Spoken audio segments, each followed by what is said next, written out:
And then suddenly my mom got sick until she passed on. What? Yeah. So when she passed on, it's like now we basically had to start from scratch now. Like, okay, what do we do? Man. Yeah. So now, Yo. yeah, and you're still in high school. I'm still in high school. Yeah, I'm still in high school, and we're making plans of getting me out of that high school because we're of the learning conditions and stuff. But then yeah, so she passed on, and then I started thinking to myself, maybe. So I started to resent God because I was like, Lord, this woman went to Bible school and sacrificed the little she had to be at Bible school, and she comes back, and then you show her a glimpse of getting a break, and then like you take her life, So I was so upset, and I think that's when now I really dove into. So like I really didn't care. I didn't care about failing classes or whatever, because I was just like, who's gonna shout at me? My older sister. You know what I mean? So now you're living with your older sister? Now I'm living with my older. Well, at the time we lived with a few other relatives, because now it took us about maybe 2 years before my sister could now find her feet and say, okay, I can take care of you guys. Yeah. So and you're the last born, huh? I'm the second last born. I've got a younger sister. Okay. As well. Yeah. Straight from your dad and mom. Yes, from my dad. So we're the four of us. So me, my older brother, my older sister, and my younger sister. Okay. Yeah. Okay. And then the half, my three half brothers. Okay. So when she passed on, is when obviously I went wild with it, and my sister thought, you know what, we are moving too much, so I think it's better you go to a boarding school where you can at least have stability, right? Yeah. So that's how I went to the boarding school. But even at the boarding school, I would always find a way to come back to Lusaka, record songs, drink a few booze and whatever, and go back into the school, hopefully unnoticed or whatever. Yeah. But I think the boarding school was really good for me, because at least I sort of had it was like you have to think about school, because you're at school day and night. Yep. So I think it was important for me to sort of now say, okay, maybe let me try and study what I can. Let me try and do because I think I would have completely failed if I was at a day school. Yeah.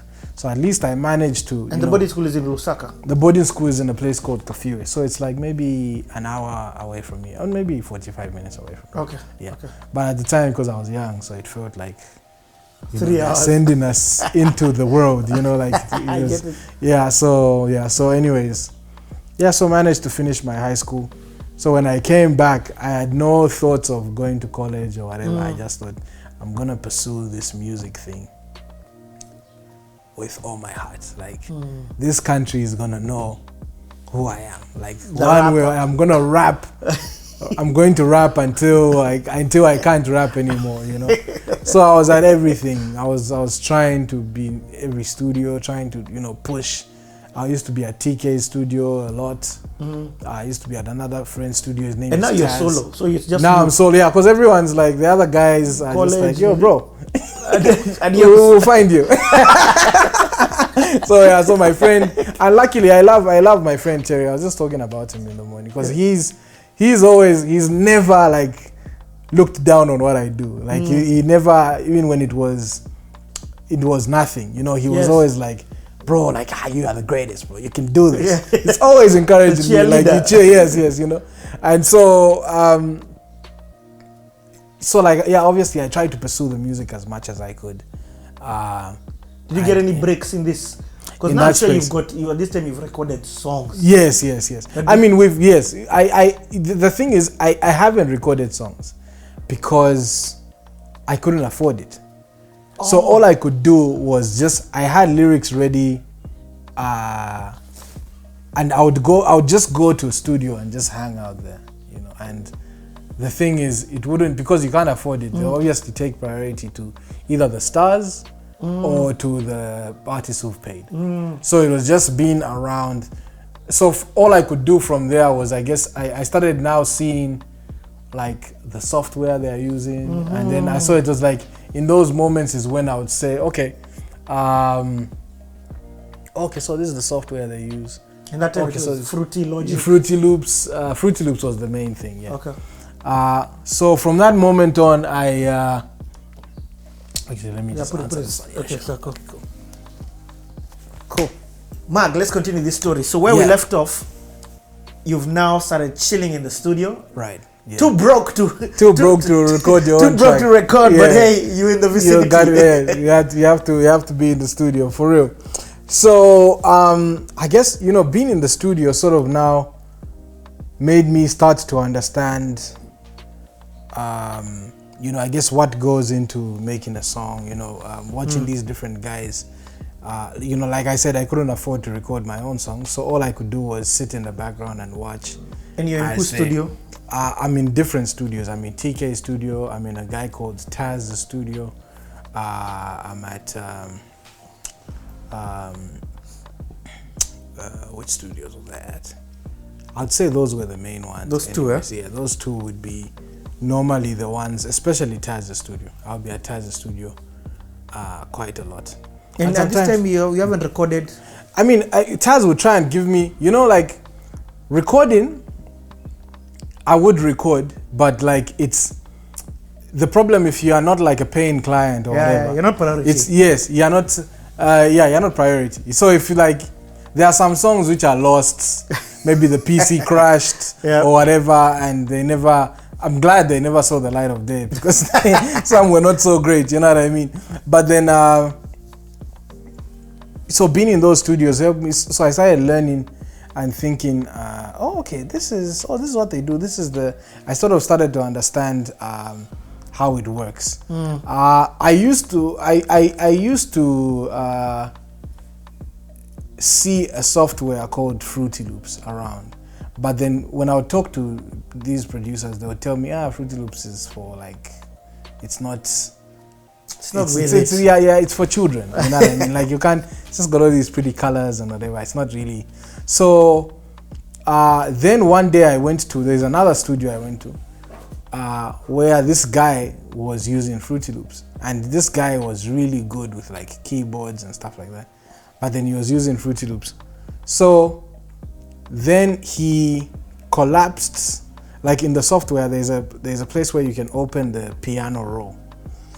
So in the piano, so it's like it's a piano in the software. When I looked at that, I'm like, what?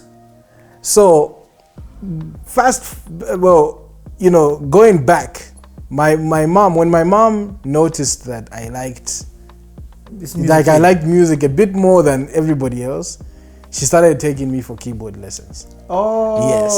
Okay. So, but I hated them because I just don't like stuff the way you're doing. I hate routine, even up to now. Like I really have to. It's a routine now. I'm like, oh my god. So like, so now I said, okay, cool. So I would also try and dodge that, but like, you know, I would always find myself. So the little I learned from that time is when I saw the thing, I'm like, oh wait a minute, you can actually, instead of actually playing, you can just program what you want it to play. You can play the chords. You can program the chords. So I was like, wow. So I had a friend who I was always friends with, but we because even when he's probably the oldest friend I've ever had. His name is Ian.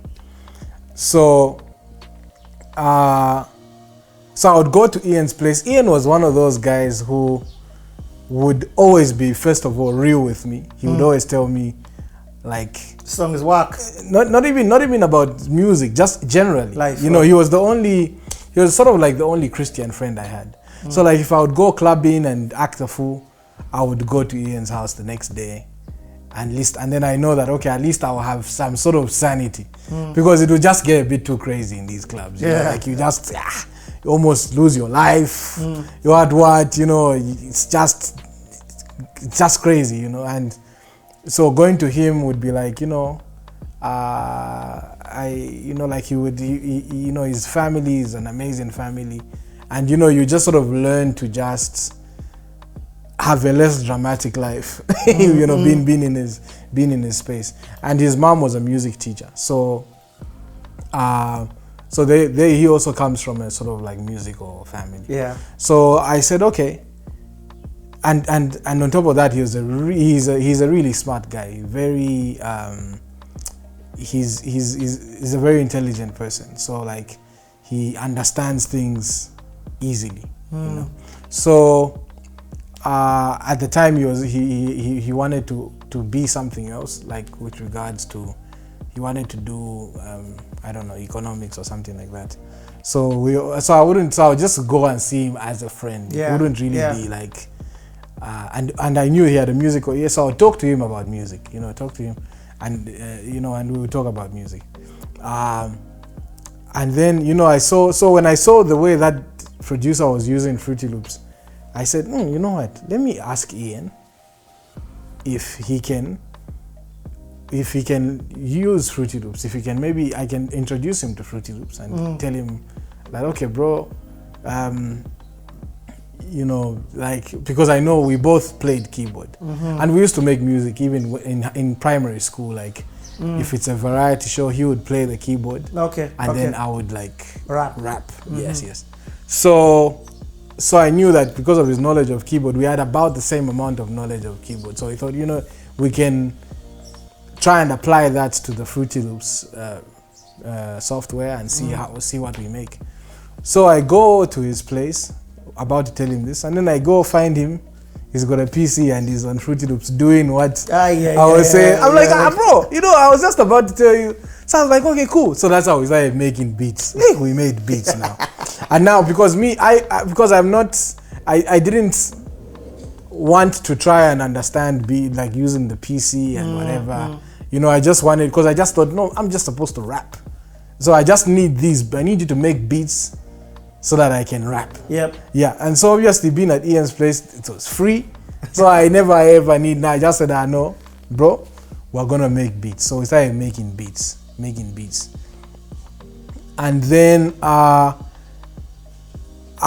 so when we're making these beats, and Ian would always tell me, bro, like with the ideas you have, you can be a producer. And I'll just be like, no, bro.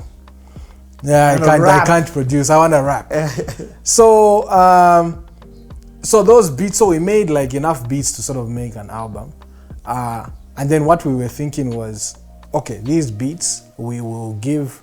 I wanted to resurrect my 3D team. Career, yes. So I wanted to get the two guys, but then when I reached out to them, like Terry was already too deep in his school. My other friend Ray was too deep in work now. So it kind of like, so it was just me now. So then we said, okay, cool, let's try and, record these songs. But now these are just beats, but they've got they are just beats, no vocals, because now we didn't have the software to record vocals or the equipment or the mics and all that stuff, So we thought, okay, let's take a beat, we take it to a studio, they record it.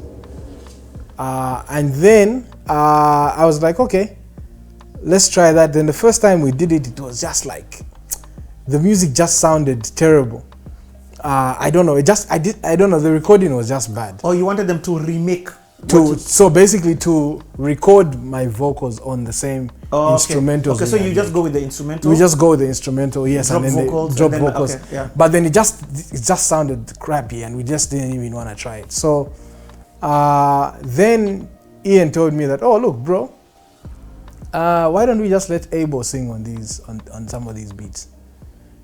So backstory now on Abel.